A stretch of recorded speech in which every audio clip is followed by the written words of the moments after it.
بسم اللہ الرحمن الرحیم۔ جو ہمارا آج کا لیکچر ہے وہ ہے لیکچر نمبر 20 اور یہ فرسٹ ایئر اردو کے اسٹوڈنٹس کے لیے ہے۔ جس سے پیج سے ہم پڑھیں گے وہ ہے پیج نمبر 118 اور 119۔ ہم نے لیکچر نمبر 19 میں محسن کاکوروی کی لکھی ہوئی جو نعت جو ہماری نصابی کتاب میں شامل ہے، جو ایک پابند نظم ہے ہیت کے حوالے سے، کہاں سے انتخاب لیا گیا ہے، قصیدہ مدح خیر المرسلین سے اس کو منتخب کیا گیا ہے۔ اس کے اوپر لیکچر نمبر 19 میں ہم نے بات کی تھی۔ ابتدا میں ایک دو باتیں آپ کو میں بتانا چاہتا ہوں۔ ایک تو پہلی بات تو یہ ہے بیٹا کہ آپ کو پتہ ہے کہ لائٹ آ رہی ہے اور جا رہی ہے۔ کل بھی سیکنڈ ایئر کا جب میں لیکچر دے رہا تھا تو درمیان میں لائٹ چلی گئی، لیکن میں نے لیکچر کو کاٹا نہیں اور لائٹ نہ ہوتے ہوئے اندھیرے کے اندر ہی ویڈیو میں نے شروع رکھی اور 15-20 منٹ کے بعد لائٹ آ گئی تھی۔ تو کیونکہ آپ کو پتہ ہے میں آپ کی طرف اس بورڈ کی پکچر بھیج دیتا ہوں تو لائٹ بار بار آنے اور جانے کا سلسلہ جاری ہے، آنکھ مچولی کر رہی ہے لائٹ۔ تو اگر لائٹ بیچ میں چلی گئی تو میں ویڈیو کو کاٹوں گا نہیں، میں ویڈیو کو جاری رکھوں گا۔ آپ کو سمجھ آ رہی ہوگی، میں نظر نہ بھی آئے تھوڑا بہت بورڈ آپ کو نظر آ رہا ہوگا تو میں لائٹ کے جانے پر ویڈیو نہیں کاٹوں گا۔ ایک بات۔ دوسری بات بیٹا کہ آپ کو پتہ ہے ہم سارے جو ہیں بطور مسلمان ہمارے لیے لازم ہے کہ اصلاحی بات یہ ہے، اصلاحی بات میں اس لیے کرتا ہوں کہ میری زبان سے میرا دل زیادہ قریب ہے، آپ تو دور ہیں، تو اللہ کرے وہ پہلے میرے دل میں بات اتر جائے پھر آپ تک وہ بات پہنچے۔ نعت حمد جب ہم پڑھتے ہیں یا اسلامیات کا سبق ہم پڑھتے ہیں تو میری آپ سے یہ گزارش ہے تمام اسٹوڈنٹ سے کہ آپ باوضو رہ کر پڑھا کریں۔ دیکھیں اس کے اندر آیات ہوتی ہیں، اس کے اندر احادیث کو ہم پڑھتے ہیں باقاعدہ اور اللہ تعالیٰ کا نام لیتے ہیں، تو بہتر یہ ہے کہ آپ جس کتاب کو ہاتھ لگائیں اسلامیات کو تو وہ باوضو ہو کر لگائیں، یہ ہمارے لیے ضروری ہے۔ ادب پہلا کرینہ ہے محبت کے کرینوں میں، اقبال کہتا ہے نا، خاموش اے دل بھری محفل میں چلانا نہیں اچھا، ادب پہلا کرینہ ہے محبت کے کرینوں میں۔ تو ادب جو ہے نا تو وہ ضروری ہے بیٹا، ادب نہیں ہے نا تو کچھ بھی نہیں ہے۔ تو دین کا ادب بہت ضروری ہے، کتاب کا ادب بہت ضروری ہے، خصوصاً جب ہم جو علوم میں سب سے اعلیٰ علم قرآن کا حدیث کا ہے تو ان علوم میں لازمی بات ہے بیٹا کہ ہم باوضو رہیں۔ یہ اصلاحی بات میں نے شروع میں کرنی تھی، میرے ذہن میں تھی تو میں نے آپ کے ساتھ کر دی۔ تو لیکچر نمبر جو 19 ہے بیٹا اس میں ہم نے بہت ہی ایک دلچسپ بات پڑھی اور جو ضروری بات ہے جو آپ کے نوٹس میں شاید آپ کو نہ ملے کہ یہ جو نعت ہے اس کے اندر کل ہماری نصابی کتاب کے اندر 7 اشعار ذکر ہیں۔ اب یہ 7 اشعار کیا یہ حقیقت میں بھی 7 اشعار ہیں؟ تو میں نے آپ کو بتایا تھا نہیں، ایسی بات نہیں ہے، حقیقت میں 7 اشعار نہیں ہیں، بلکہ یہ قصیدہ ہے ایک محسن کاکوروی کا لکھا ہوا جس کا نام ہے قصیدہ مدح خیر المرسلین، یا پھر اس کا نام ہے قصیدہ لامیہ۔ کیوں کہا وجہ ساری بتا دی تھی لیکچر نمبر 19، اگر آپ نے نہیں دیکھا تو پہلے جا کر لیکچر نمبر 19 دیکھیں تاکہ آپ کو میری باتوں کی سمجھ آئے۔ قصیدہ لامیہ ہے، اس میں کل اشعار کی تعداد 101 ہے، 101 اشعار ہیں۔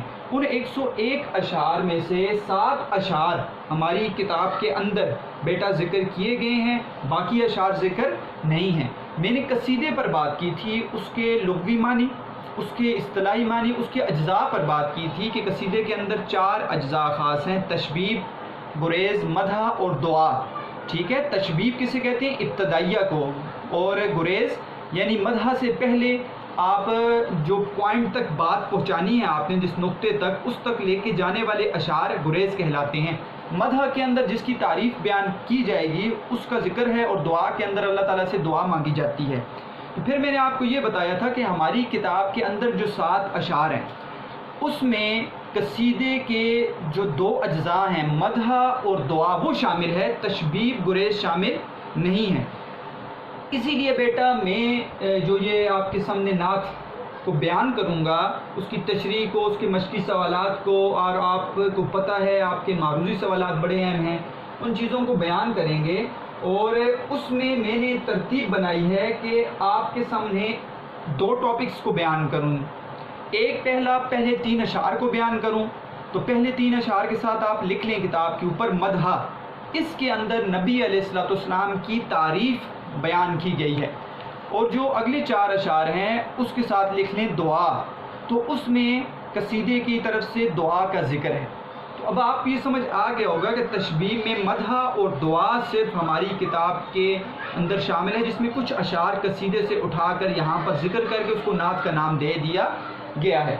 ایک بڑی میں نے اچھی خوبصورت بات پڑھی محسن کاکوروی کی۔ محسن کاکوروی جو ہیں انہوں نے جس وقت یہ قصیدہ لکھا تو کہتے ہیں امیر منائی جو ایک مشہور شاعر ہیں گزرے ہیں، ان کو خواب میں نبی صلی اللہ علیہ وآلہ وسلم کی زیارت ہوئی، اور زیارت میں آپ صلی اللہ علیہ وسلم کو انہوں نے دیکھا کہ وہ محسن کاکوروی کے اس قصیدے لکھنے پر نہایت خوش تھے۔ پھر امیر منائی نے جا کر یہ سارا واقعہ جو ہے محسن کاکوروی کو بتایا اور کہا کہ اس طرح مجھے نبی علیہ السلام کی خواب میں زیارت ہوئی اور وہ بہت خوش تھے۔ تو محسن کاکوروی کہ دل میں اتنی محبت پیدا ہوئی اور کہا کہ پہلے شروع سے ہی میں نے یہ ارادہ کیا ہوا تھا، کیونکہ 9 سال کی عمر میں آپ کو نبی علیہ السلام کی زیارت ہو گئی تھی، آپ نے پڑھا ہے حالات زندگی میں۔ تو انہوں نے کہا کہ اب تو میں اپنی ساری زندگی، اپنی ساری جو صلاحیتیں ہیں وہ نعت کے لکھنے میں وقف کر دوں گا۔ امیر منائی کا کیا کہتے ہیں کہ امیر منائی نے بھی باقاعدہ پھر پورا دیوان لکھا نعت کا۔ اس سے پہلے دیوان نہیں لکھا جاتا تھا، نعت کے مکمل کلیہ آپ کو نہیں ملتے تھے، لیکن پھر اس خوشی میں انہوں نے امیر منائی نے بھی نعتیں لکھنی شروع کر دی تھی۔ تو یہ بہت بڑی بات ہے بیٹا کہ قصیدہ لکھنا اور نبی علیہ السلام کی کسی کو زیارت ہونا اور خوشخبری سنانا کہ میں آپ کے اس قصیدے سے بہت خوش ہوں۔ یہ قصیدہ جو ہے بیٹا کافی مشکل ہے شروع میں، اس کے الفاظ شروع میں ہندی کے الفاظ ہیں، جیسے آپ نے ان کی حالات زندگی میں پڑھا ہے، عربی فارسی کے ساتھ ساتھ سنسکرت اور ہندی کے الفاظ بھی استعمال کرتے ہیں۔ تو آپ کی طرف میں جب یہ بھیجوں گا تو آپ دیکھیں گے کہ ابتدائی شعر اور آخر والا شعر، بیچ میں کچھ شعر انشاءاللہ ہم پڑھیں گے، لیکن ابتدائی شعر اور آخر والا شعر جو ہے اس میں آپ کو نظر آئے گا کہ آخر میں تو وہ بتائیں گے کہ جو ہمارے پاس جو 7واں شعر ہے وہ 100 نمبر والا شعر ہے اور آخری شعر مسنگ ہے۔ آخری شعر میں آپ کے سامنے تب پڑھوں گا جب ہم آخری شعر اس نصابی کتاب کا پڑھیں گے۔ جو پہلا شعر ہے میں نے یہاں پر لکھا ہے، ٹھیک ہے، جو اس قصیدے کا پہلا شعر ہے۔ اس قصیدے کا پہلا شعر ہے 101 اشعار میں سے پہلا شعر کہ سمت کاشی سے چلا جانب متھرا بادل، برق کے کاندھے پہ لاتی ہے صبا گنگا جل۔ تو آپ کو نظر آ رہا ہوگا کہ اس کے اندر تو ہندی کے الفاظ ہیں اور مشکل الفاظ ہیں۔ یہ دو جو نام ہے نا سمت طرف کو کہتے ہیں، کاشی اور متھرا، یہ میں نے دیکھا ہے یہ دونوں نام جو ہیں یہ انڈیا کے اندر 2 ایسے مقام کے نام ہیں کہ جہاں پر مندر ہیں، ٹھیک ہے۔ وشوناتھ ایک مندر ہے جس کو گولڈن ٹیمپل بھی کہتے ہیں، سنہری مندر۔ میں نے اس کو گوگل پہ سرچ کیا اور دیکھا واقعی وہ سونے کی طرح کا بنا ہوا تھا، اس کو کاشی جگہ کا نام دیا گیا ہے، کاشی مندر۔ اور متھرا جو ہے یہ بھی ایک جو ہے وہاں پر متھرا ایک جو ہے ریاست ہے اتر پردیش کی، وہاں پر بھی ایک مشہور مندر ہے۔ تو اس کو بھی میں نے گوگل پہ سرچ کیا متھرا کو، تو میں نے دیکھا کہ وہاں پر بھی ایک مندر ہے، کرشنا جو ان کے آپ کو پتہ ہے بھگوان ہیں، تو ان کو وہ اعلیٰ سطح پہ سمجھتے ہیں۔ تو یہاں پر جو تذکرہ کیا گیا وہ کہا ہے کہ کاشی کی طرف سے متھرا کی جانب ایک بادل چلا اور کیا ہوا، برق کے کاندھے پہ لاتی ہے صبا گنگا جل، کہ صبح کی ٹھنڈی ہوا، صبا کہتے ہیں صبح کی ٹھنڈی ہوا، وہ بجلی کے کاندھے پر گنگا جل لاتی ہے، گنگا کا پانی لاتی ہے۔ تو گنگا آپ کو پتہ ہے گنگا اور جمنا یہ دونوں ہندوؤں کے ہاں بڑے مقدس مقامات ہیں، اور وہ اس کو بڑے مذہب کے لحاظ سے وہاں پر نہاتے ہیں جا کر اور اپنے گناہوں کو دھوتے ہیں، ان کا اپنا ایک مذہب ہے۔ لیکن اب بات یہ ہے کہ یہاں پر یہ ایسے الفاظ لانے کو کیوں ترجیح دی ہے محسن کاکوروی نے، اور قصیدے کی ابتدا میں ایسا شعر کیوں لکھا ہے کہ گنگا جل اور متھرا جہاں پر ہندو ٹیمپل ہے اور وہاں پہ مندر واقع ہے، تو ایسی باتیں کیوں لکھی ہیں؟ تو دیکھیں ایک تو بات یہ ہے کہ محسن کاکوروی جس عرصے میں پیدا ہوئے وہ ہندوستان کا علاقہ تھا، ہندو ساتھ رہتے تھے اور ہندو مذہب جو ہے اس وقت وہاں پر موجود تھا، ملاپ بھی تھا مسلمان اور ہندوؤں کا آپس میں۔ تو لازمی بات ہے بیٹا آپ کسی مذہب کے اندر سب سے پہلے اس مذہب کی چیزوں کا مطالعہ کریں گے اور اس کے مذہب کے بارے میں ان کو بتائیں گے، تو پھر اس کے بعد اب اپنے مذہب کے بارے میں ان کو تبلیغ کریں گے۔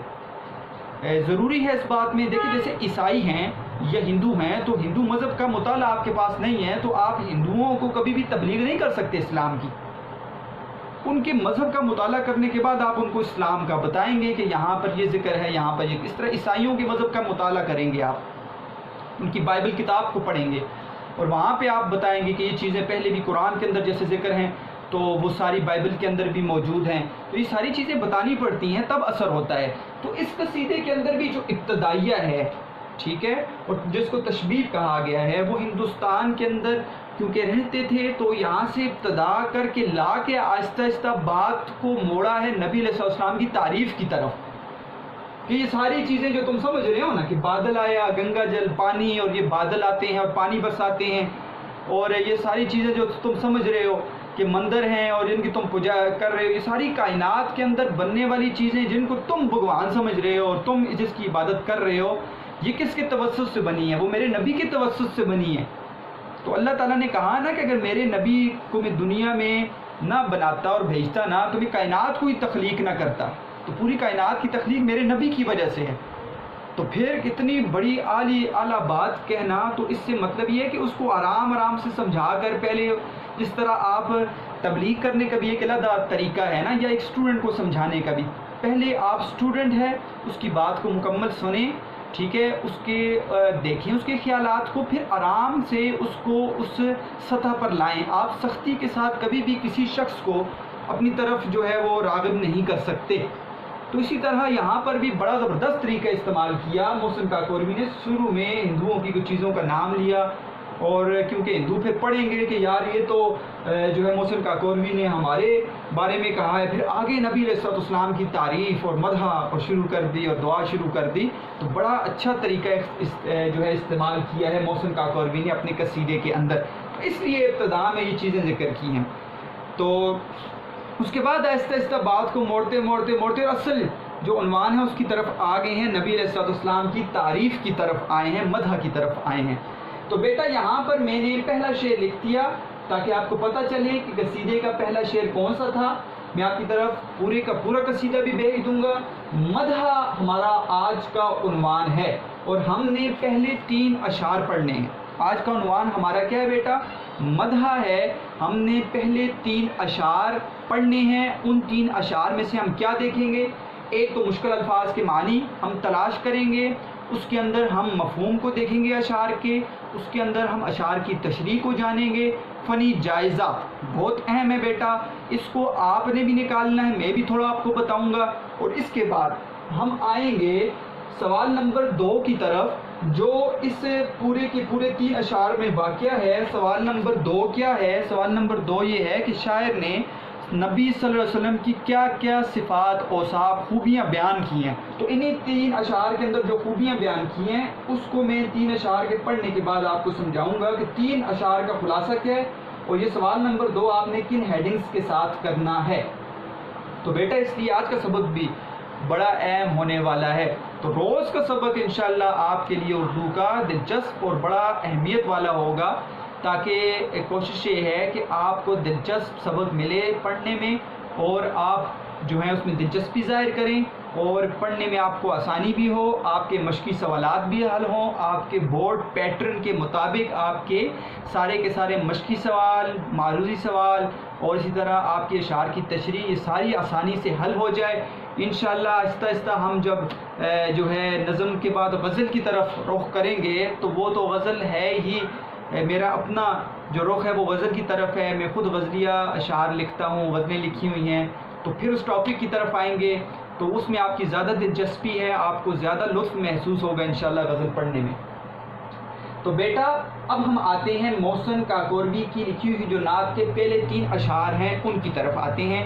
اور میں نے یہاں پر فرہنگ لکھ دی ہیں, مشکل الفاظ کے معنی جو آپ کو نظر آ رہے ہوں گے, اور پکچر کے اوپر بھی آپ کو نظر آ رہے ہوتے ہیں.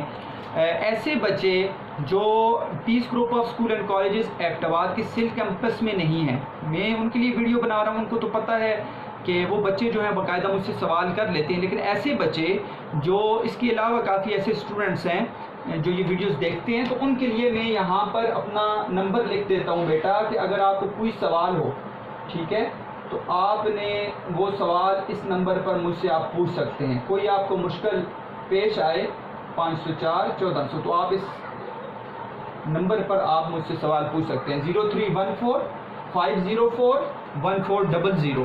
یہ میرا واٹس ایپ، آپ واٹس ایپ پہ میسج کر دیں تو میں آپ کو اس کا جواب دے دوں گا. کوئی مشکل آپ کو پیش ہے تو آپ پوچھ سکتے ہیں. وہ لوگ جو ویڈیوز دیکھتے ہیں اور ان کے پاس میرا کنٹیکٹ نمبر نہیں ہے تو وہ میں نے اس سے یوٹیوب چینل کے اوپر بھی لکھا ہوا ہے اور یہاں پر بھی آپ وہ نمبر دیکھ لیں تاکہ آپ کے لیے وہ آسانی ہو جائے. تو 0314 504 1400.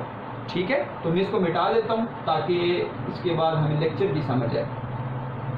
اچھا بیٹا، ہم آتے ہیں اب پہلے 3 اشعار کو پڑھتے ہیں، پھر اس کے اوپر سے مشکل الفاظ کے معنی ایک دفعہ ہی لکھ لیتے ہیں تاکہ ہم مفہوم اور تشریح کو آسانی سے سمجھ سکیں. پہلا شعر: سب سے اعلیٰ تیری سرکار ہے، سب سے افضل میرے ایمان مفصل کا یہی ہے مجمل. گل خوش رنگ رسول مدنی و عربی، زیب دامان ابد ترہ دستار ازل. اوج رفعت کا کمر، نخل دو عالم کا ثمر، بحر وحدت کا گوہر، چشمہ کثرت کا کمل. تو بیٹا مشکل الفاظ ہیں، میں نے جس طرح پڑھا ہے آپ نے کوشش کرنی ہے الفاظ کی ادائیگی اور پڑھنے کی ترتیب یہی ہو. مشکل الفاظ کے معنی یہاں پر ہیں، آپ اپنی کتابوں پر لکھیں گے کہ مفصل کا مطلب ہے بیٹا تفصیل کے ساتھ. مجمل کہتے ہیں مختصر چیز کو یا کسی چیز کا خلاصہ بیان کر دیا جائے، اس کو کہتے ہیں.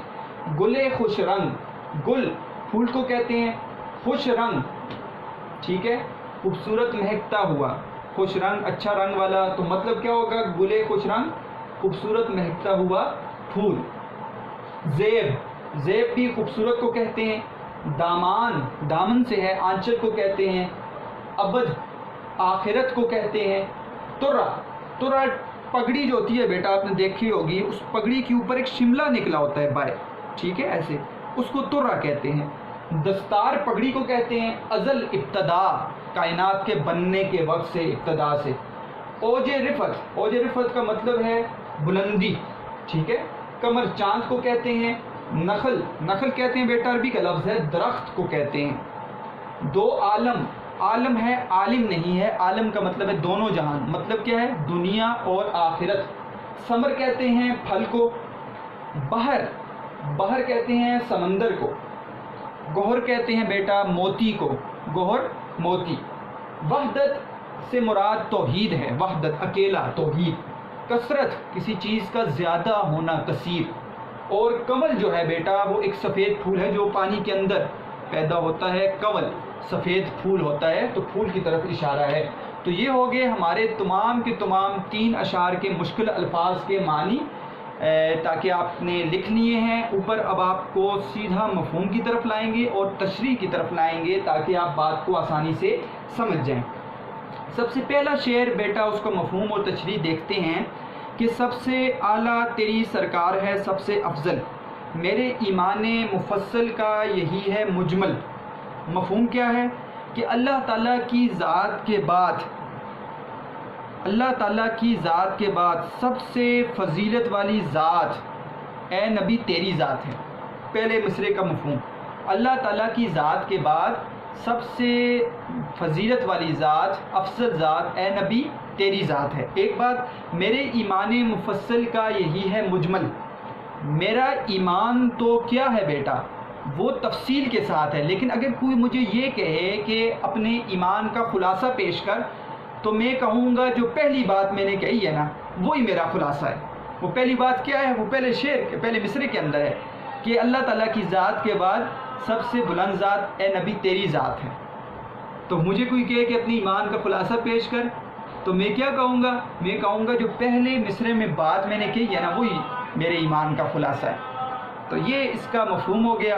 اب یہاں پر ہم سمجھتے ہیں کہ آیا کہ اس شعر کے اندر کیسی بات محسن کاکوروی نے ذکر کی ہے. بیٹا پہلے مصرعے کے اندر جو خاص چیز ہے وہ ہے اعلیٰ تیری سرکار. سرکار بیٹا سردار کو کہتے ہیں، ذات کو کہتے ہیں سردار ذات، ٹھیک ہے. افضل جو ہے نا اسم تفضیل ہے. اسم تفضیل عربی کے اندر جو ہے وہ جیسے ہم اللہ اکبر کہتے ہیں، اللہ سب سے بڑا ہے، تو افضل کا مطلب ہے سب سے زیادہ فضیلت والا.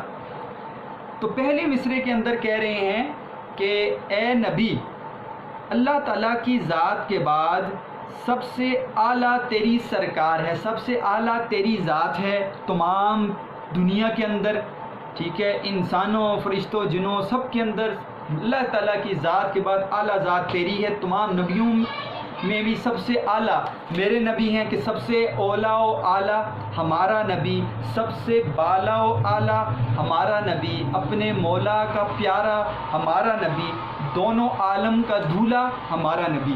تو دنیا میں اللہ تعالیٰ کی ذات کے بعد سب سے اعلیٰ جو ذات ہے وہ کیا ہے؟ اے نبی تیری ذات ہے اور سب سے فضیلت والی ہے۔ تو سب سے اعلیٰ تیری سرکار، اعلیٰ تیری سرکار جو ہے اس کے اوپر بات کرنی ہے۔ بیٹا میری بات کو سمجھنا ہے، ان 3 اشعار کے اندر میرے نبی علیہ السلام کی 4 چیزوں کو ذکر کیا گیا ہے۔ میں ان 4 چیزوں کے اندر ہی بات کروں گا۔ سب سے پہلا مقام رسول، کہ میرے نبی کا مقام اس دنیا میں کیا ہے، ایک بات۔ دوسرا رہائش رسول، میرے نبی علیہ السلام کہاں پر دنیا کے اندر آئے، رہائش کا ذکر ہے۔ تیسرا صورت رسول، نبی علیہ السلام کا چہرہ مبارک، ٹھیک ہے، آپ کی خوبصورتی کا ذکر ہے۔ اور چوتھا سیرت رسول، نبی علیہ السلام کی سیرت کا ذکر ہے۔ 4 چیزوں کو بیان کیا گیا ہے ان 3 اشعار کے اندر، مقام رسول، رہائش رسول، صورت رسول اور سیرت رسول صلی اللہ علیہ وآلہ وسلم کا ذکر ان 3 اشعار کے اندر ملے گا۔ تو یہ جو مصرع میں پڑھ رہا ہوں اس میں آپ کو نظر آ رہا ہے، اور یہ شعر کس سے ملتا ہے بیٹا؟ اس کا عنوان ہے مقام رسول۔ میرے نبی کا مقام کیا ہے؟ میرے نبی کا مقام ہے کہ سب سے اعلیٰ تیری سرکار ہے، سب سے افضل، کہ اللہ تعالیٰ کی ذات کے بعد دنیا میں سب سے اعلیٰ تیری ذات ہے۔ اور اللہ تعالیٰ نے قرآن کے اندر خود فرمایا ہے وَرَفَعْنَا لَكَ ذِكْرَكَ، اے نبی تیرے ذکر کو ہم نے بلند کر دیا۔ تو جب یہ کہتے ہیں آیت نازل ہوئی تو حضرت جبرائیل علیہ السلام سے عرض کیا، نبی علیہ السلام نے پوچھا کہ میرا ذکر کتنا بلند کیا اللہ تعالیٰ نے؟ تو جبرائیل علیہ السلام نے کہا کہ اللہ تعالیٰ فرماتے ہیں اے نبی جب بھی میرا نام لیا جائے گا میرے نام کے ساتھ تیرا نام بھی لیا جائے گا۔ کہاں پہ؟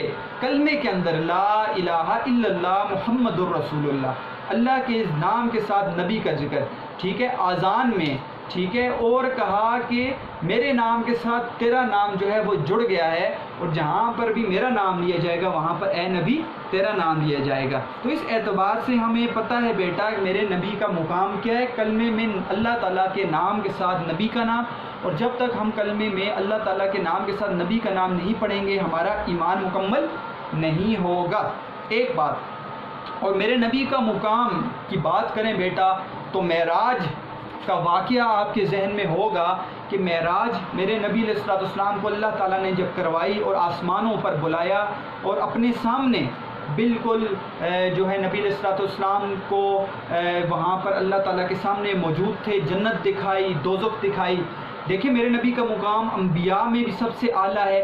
کیسے اعلیٰ ہے؟ دیکھیں موسیٰ علیہ السلام نے تو صرف یہ خواہش ظاہر کی تھی کہ اے اللہ تعالیٰ میں تجھے دیکھنا چاہتا ہوں، تو اللہ تعالیٰ نے کہا اے موسیٰ تیری دنیا کی آنکھیں مجھے نہیں دیکھ سکتی، تو اللہ تعالیٰ نے کہا کہ یہ بات ہے، تو موسیٰ علیہ السلام نے پھر بھی کہا کہ نہیں اللہ تعالیٰ میں آپ کو دیکھنا چاہتا ہوں، تو موسیٰ علیہ السلام کو کوہ طور پر اللہ تعالیٰ کی ذات نے بلایا، جب اپنی ایک تجلی ظاہر کی تو کہا جاتا ہے کہ موسیٰ علیہ السلام گر کر بے ہوش ہو گئے اور اللہ تعالیٰ کی تجلی کو برداشت نہیں کر سکے۔ تو موسیٰ علیہ السلام جو ہیں وہ بڑے اعلیٰ نبی ہیں، لیکن پھر بھی وہ اللہ تعالیٰ کی ذات کو نہیں دیکھ سکتے، اور میرے نبی کا مقام یہ ہے کہ چلے گئے آسمانوں پر، اور ایک مقام ایسا آیا کہ جبرائیل نے کہا کہ یہاں سے آگے تو میرا اب سٹاپ ہے، یہاں سے آگے تو میں بھی نہیں جا سکتا، میرے پر جل جائیں گے، مجھ میں طاقت نہیں ہے اللہ تعالیٰ کی تجلیات کو برداشت کروں۔ تو میرے نبی اس سے بھی آگے چلے گئے، ٹھیک ہے، سبحان الذی اسری بعبدہ، ٹھیک ہے، 15واں سپارہ ہے، شروع کی آیات ہیں جو معراج مصطفیٰ کو بیان کرتی ہیں۔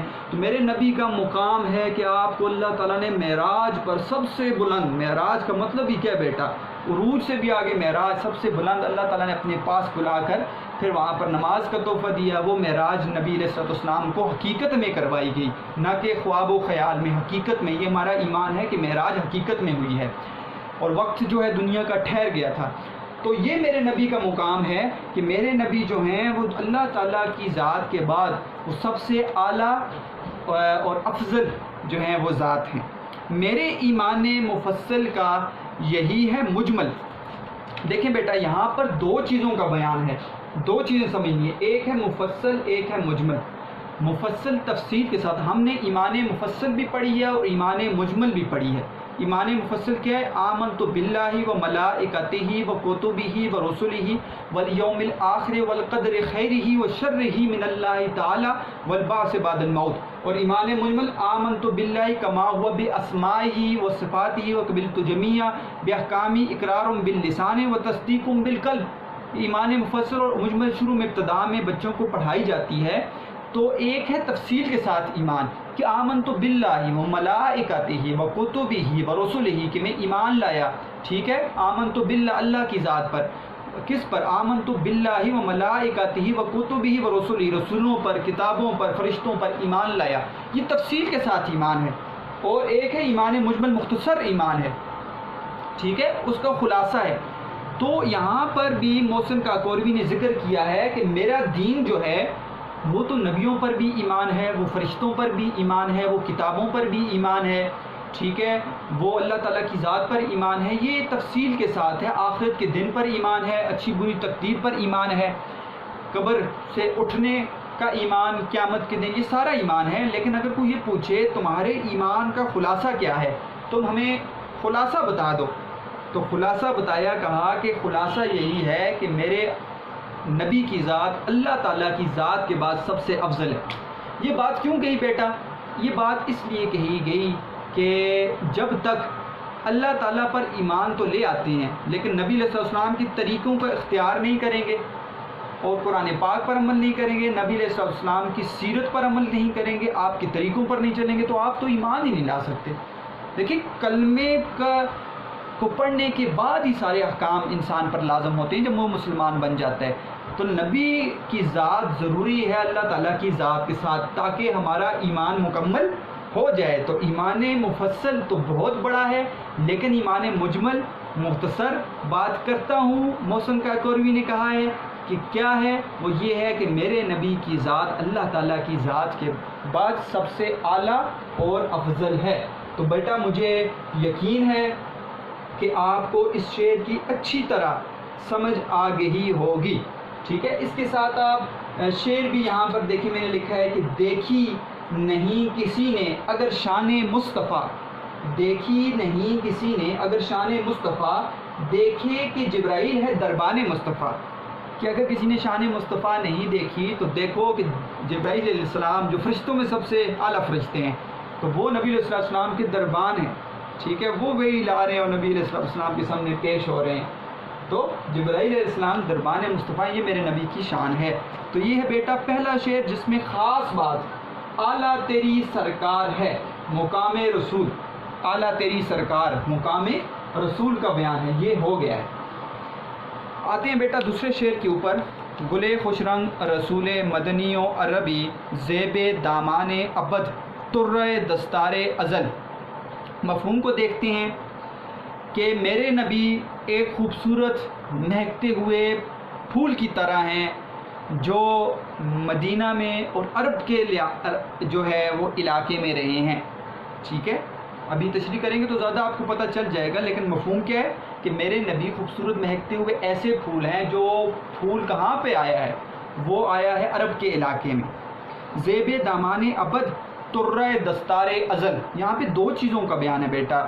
ابد سے مراد آپ کو میں نے بتایا ہے، یہاں پر لکھا ہے ابد سے مراد آخرت ہے اور ازل سے مراد ابتدا ہے، کہ ابتدا میں پہلے تو آخرت کی بات، ابتدا کی بات کرتے ہیں، ترہ دستار ازل، کہ ابتدا میں میرے نبی کا مقام ایسا ہے جیسے کہ پگڑی میں شملے کا مقام ہوتا ہے، کہ شملہ جو ہوتا ہے نا بیٹا پگڑی میں وہ بلند ہوتا ہے، بات کو سمجھنا ہے، پگڑی میں شملہ بلند ہوتا ہے، ایسے اوپر اٹھا ہوا ہوتا ہے، تو میرے نبی کا مقام جو ہے وہ کیا ابتدا میں سے ایسا ہے جیسے پگڑی میں شملے کا مقام ہے، بلند ہے میرے نبی کی مقام۔ دوسرا زیب دامان ابد، اور آخرت میں بھی خوبصورتی کا دامن اور آنچل میرے نبی کے پاس ہوگا، یعنی ابتدا میں بھی دنیا کائنات کے بنانے سے پہلے اور کائنات بننے کے وقت بھی میرے نبی کی ذات سب سے اعلیٰ، اور آخرت میں قیامت کے دن بھی میرے نبی کی ذات سب سے اعلیٰ۔ تو بیٹا یہاں پر مقام رسول دوسرے مصرے میں بتایا گیا ہے پہلے مصرے میں رہائش رسول کا بھی ذکر ہے کہ میرے نبی علیہ السلام کہاں پر آئے ہیں۔ اب بیٹا یہاں پر آپ ان شعر کی تشریح کو سمجھیں۔ گلے خوش رنگ، گلے خوش رنگ، ٹھیک ہے، خوبصورت مہکتا ہوا پھول، کون سا مرکب ہے بیٹا؟ آپ نے مجھے بتانا ہے گلے خوش رنگ کون سا مرکب ہے، ٹھیک ہے، مدنی و عربی کون سا مرکب ہے، ٹھیک ہے، اور خوش اور رنگ یہ کون سی صنعت ہے اس کے اندر؟ گلے خوش رنگ، رسول مدنی و عربی، گلے خوش رنگ، میرا نبی جو ہے وہ ایسے ہیں جیسے خوبصورت مہکتا ہوا پھول ہوتا ہے۔ تو یہاں پر میرے نبی علیہ السلام کی صورت کا ذکر ہے بیٹا، صورت کا، ٹھیک ہے، صورت رسول، میرے نبی ایک خوبصورت جو ہیں وہ مہکتے ہوئے پھول کی طرح ہیں۔ اور بیٹا نبی علیہ السلام کی اگر صورت کی بات کی جائے نا تو سیرت کے ساتھ صورت بھی اعلیٰ۔ حضرت حسان بن ثابت رضی اللہ تعالیٰ عنہ نے نبی علیہ السلام کی شان میں شروع میں قصیدے اور نعت لکھے۔ ایک نعت میں نے عربی میں پڑھی بھی اور مجھے یاد بھی ہے تھوڑی سی، وہ احسنا من کا لم ترقت عینی و اجمل من کا لم تلد النساء خلقت مبرأ من کل عیب کأنک قد خلقت کما تشاء۔ تو اس کے اندر حسان بن ثابت کہتے ہیں کہ اللہ تعالیٰ نے آپ کو جیسا حسین بنایا ہے ایسا کسی آنکھ نے دیکھا ہی نہیں، اور آپ کو جیسا اللہ تعالیٰ نے پیدا کیا ہے ایسا کسی ماں نے پیدا ہی نہیں کیا۔ آپ کو اللہ تعالیٰ نے ہر عیب سے پاک بنایا ہے، ایسا بنایا ہے جیسا کہ آپ چاہتے تھے۔ تو اس میں نبی علیہ السلام کی صفات کو بیان کیا حسان بن ثابت رضی اللہ تعالیٰ عنہ نے، اور حسان بن ثابت رضی اللہ تعالیٰ عنہ کہتے ہیں کہ جب میں نبی علیہ السلام کی ذات کو میں نے دیکھا تو اپنے ہاتھوں سے اپنی آنکھوں پر دونوں ہاتھ رکھ لیے تاکہ کہیں میری بینائی نہ چلی جائے۔ میرے نبی علیہ السلام کا چہرہ اتنا چمکتا ہوا تھا تو میں نے ڈر کے یہاں پہ آنکھوں پر ہاتھ رکھ لی، جیسے اچانک تیز روشنی آتی ہے نا اور آنکھوں پہ ہاتھ رکھا جاتا ہے، تو کہتے ہیں میں نے ہاتھوں سے اپنی آنکھوں پر ہاتھ رکھ لیے کہ میری بینائی نہ چلی جائے۔ اور بیٹا امام قرطبی ایک بڑے امام گزرے ہیں، وہ کہتے ہیں کہ آپ صلی اللہ علیہ وسلم کے مکمل حسن و جمال کو دنیا میں ظاہر نہیں کیا گیا۔ اگر مکمل حسن و جمال کو دنیا میں ظاہر کر دیتے اللہ تعالیٰ تو کسی بھی شخص کے لیے وہ ہمت نہیں تھی، کہ وہ طاقت نہیں تھی کہ وہ نبی علیہ السلام کے چہرے مبارک کو دیکھ سکتا۔ تو یہ ہے میرے نبی علیہ السلام کی صورت، ٹھیک ہے، وَالضُّحَىٰ وَاللَّيْلِ إِذَا سَجَىٰ، قرآن بھی کہتا ہے، ٹھیک ہے، اور مختلف چیزوں سے تشبیہ دے رہے ہیں نبی علیہ السلام کے چہرے مبارک کو، ٹھیک ہے بیٹا۔ تو لیکن میں ایک شعر پڑھتا ہوں کہ چاند سے تشبیہ دیتے ہیں، کچھ سورج سے دیتے ہیں، تو ایک شعر ہے کہ چاند سے تشبیہ دینا یہ بھی کوئی انصاف ہے، چاند سے تشبیہ دینا یہ بھی کوئی انصاف ہے، اس کے منہ پہ چھائیاں مدنی کا چہرہ صاف ہے۔ کہ چاند کو دیکھو، اس کے رات کو آپ دیکھیں تو اس کے چہرے پر آپ کو چھائیاں نظر آئی ہوں گی، جبکہ مدنی کا چہرہ صاف ہے۔ تو میرے نبی علیہ السلام کی تشبیہ کسی چیز سے بنتی نہیں ہے، لیکن ہم خوبصورت چیزوں سے تشبیہ دے رہے ہیں، جیسے یہاں پر تشبیہ دی گئی ہے گلے خوش رنگ خوبصورت پھول سے۔ تو بیٹا ذہن میں رکھنا ہے، سوال نمبر 4 بھی یہی ہے کہ اس نعت میں کون کون سی تشبیہات کا ذکر ہے۔ تشبیہ آپ نے نکالنی ہے، میں نے ایک بتا دیا آپ کو، ٹھیک ہے، گلے خوش رنگ، ٹھیک ہے، ایک تشبیہ آپ کے لیے میں نے پیش کر دی ہے، اور بھی آئیں گے آگے، آپ نے بتانا ہے کہاں کہاں پر تشبیہ ہے۔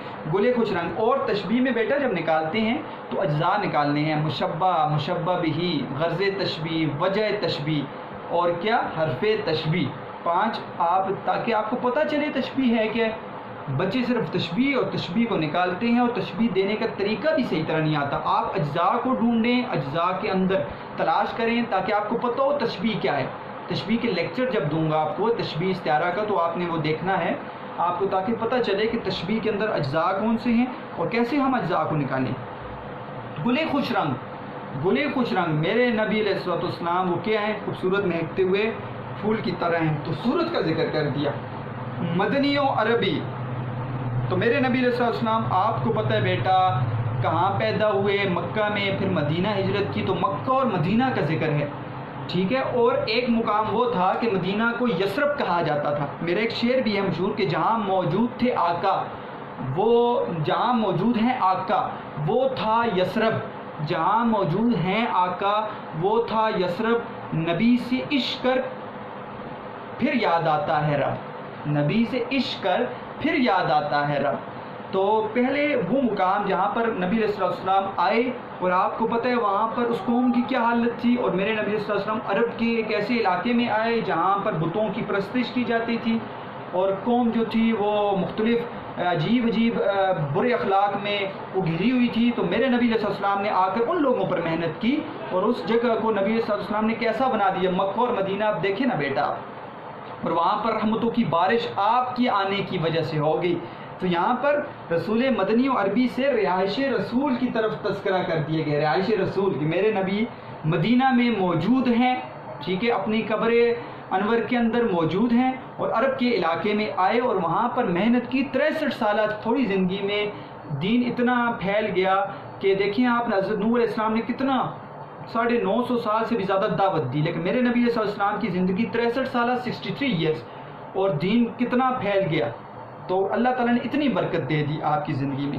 لیکن جگہ کون سی تھی، مقام کون سا تھا؟ وہ تھا عرب کا مقام۔ زیب دامان ابد ترہ دستار ازل، دو چیزوں کو ذہن میں رکھنا ہے بیٹا، ایک ہے ابد اور ایک ہے ازل۔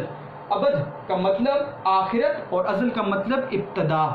میں پہلے ازل کو پڑھتا ہوں کیونکہ ابتدا کو پہلے پڑھنا چاہیے۔ ترہ دستار ازل، ترہ دستار ازل، دیکھیں بیٹا، یہ میں آپ کو تشریح جو پیش کر رہا ہوں اپنے بھی خیالات سے پیش کرتا ہوں، اور دیکھیں تشریح جو ہے وہ شعر تو نہیں کرتا اپنے شعر کی تشریح، لیکن ہم کوشش کرتے ہیں کہ اس کی بات کو، مفہوم کو سمجھیں اور اس کو بیان کریں۔ جب تک وہ خود بیان نہیں کرے گا شاعر، تب تک تو تشریح آپ کو نہیں پتہ چلے گی، لیکن شاعر تشریح نہیں کرتا ہوتا، یہ بات بھی ذہن میں رکھنی ہے۔ تو ہم کوشش کر رہے ہیں کہ تشریح کو اس طرح کریں جس طرح کہ انہوں نے ذکر کیا ہے، کوشش کر رہے ہیں۔ تو میرے ذہن کے مطابق دیکھیں، ترہ دستار ازل، دستار کہتے ہیں پگڑی کو، پگڑی باندھ لیں، تو کہا ہے کہ ہمارے سارے کے سارے انبیاء، تقریباً 1,24,000 کم و بیش انبیاء آئے، وہ ہمارے سر کا کیا ہے، تاج ہیں، ہمارے سر کی پگڑی ہیں، ٹھیک ہے۔ اور ابتدا سے آنا شروع ہوئے، حضرت آدم علیہ السلام سے ابتدا ہوئی اور نبی علیہ السلام پر آ کر انبیاء کا سلسلہ ختم ہو گیا۔ تو تمام کے تمام انبیاء جو ہیں نا شروع سے، ٹھیک ہے، وہ ہمارے سر کا تاج ہیں، ہمارے سر کی کیا ہے، دستار ہیں، پگڑی ہیں، اور عزت کا مقام ہوتا ہے۔ آپ کو پتہ ہے ٹوپی اور پگڑی یہ عزت کی چیز ہیں بیٹا۔ پہلے وقتوں میں کوئی بھی بچہ یا لڑکی جو ہے وہ اپنے والدین کے سامنے، بزرگوں کے سامنے سر کو ننگا کر کے نہیں جاتے تھے، عزت کے ساتھ ٹوپی پہن کے جاتے تھے۔ یہ روایات تھیں جو آج ہم نے بھلا دی ہیں، ٹھیک ہے۔ تو ٹوپی اور یہ پگڑی جو ہے عزت کی علامت ہوتی ہے۔ ٹوپی پگڑی جو ہے وہ کہا ہے یہ انبیاء ہیں، ٹھیک ہے، اور انبیاء ہیں، اور باقی جو ہیں یہ جو ترہ ہے، ترہ سے مراد کیا ہے بیٹا، ترہ سے مراد نبی علیہ السلام کی ذات ہے، کہ وہ جو شملہ ہے، وہ شملہ جو ہے وہ نبی علیہ السلام کی ذات ہے، کہ وہ اس پگڑی سے بلند ہے۔ تو میرے نبی کی ذات کا مقام یہ ہے کہ ابتدا سے، جب سے دنیا تخلیق ہوئی اس سے پہلے بھی میرے نبی علیہ السلام کی ذات اتنی اعلیٰ ذات ہے کہ اس کا مقام ایسے ہے انبیاء میں جیسے کہ پگڑی میں شملے کا مقام ہوتا ہے۔ پگڑی میں کس کا مقام ہوتا ہے بیٹا، شملے کا مقام ہوتا ہے۔ یہ ایک بات یہاں پر ذکر کر دی۔ آپ کے سامنے بیٹا لائٹ چلی گئی ہے، آواز آ رہی ہوگی، اس لیے میں لیکچر کو نہیں کاٹوں گا، پھر دوبارہ لیکچر بنانا پڑتا ہے۔ تو آپ نے یہاں پر میری آواز کو سننا ہے، اور اس کی پکچر آپ کو ویسے بھی مل جاتی ہے۔ اچھا بیٹا، تو پہلا کیا ہے، ترہ دستار ازل سے پہلے کتاب بھی مجھے اب نظر نہیں آ رہی، لیکن کوشش کرتے ہیں۔ ترہ دستار ازل، زیب دامان ابد، زیب دامان ابد، آخرت میں بھی جو خوبصورتی ہوگی وہ قیامت کے دن بھی بیٹا وہ کس سے ہوگی، وہ نبی علیہ السلام کی ذات سے ہوگی۔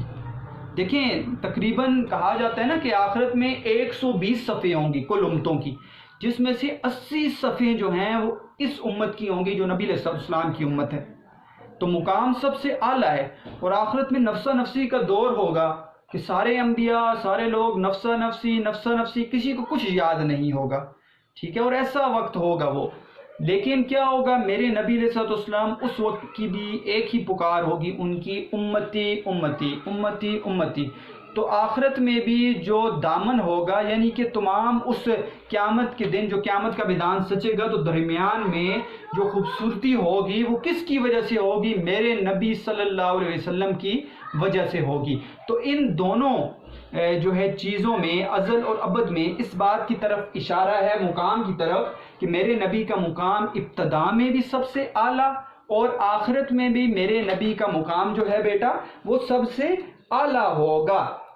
تو یہ ہے دوسرا شے۔ تو ہم نے یہاں پر مقام رسول بھی پڑھ لیا بیٹا، ہم نے یہاں پر رہائش رسول بھی پڑھ لیا، تھوڑا سا صورت رسول بھی ہم نے تھوڑا سا دیکھ لیا، آگے بھی اس میں صورت رسول اور سیرت رسول کا بھی تذکرہ کیا جائے گا۔ ایسے کرتے ہیں، اب لائٹ آ جائے تو پھر انشاءاللہ میں اس لیکچر کا پارٹ نمبر 2 جو ہے وہ آپ کے ساتھ میں بنا کر وہ آپ کو شیئر کر دوں گا۔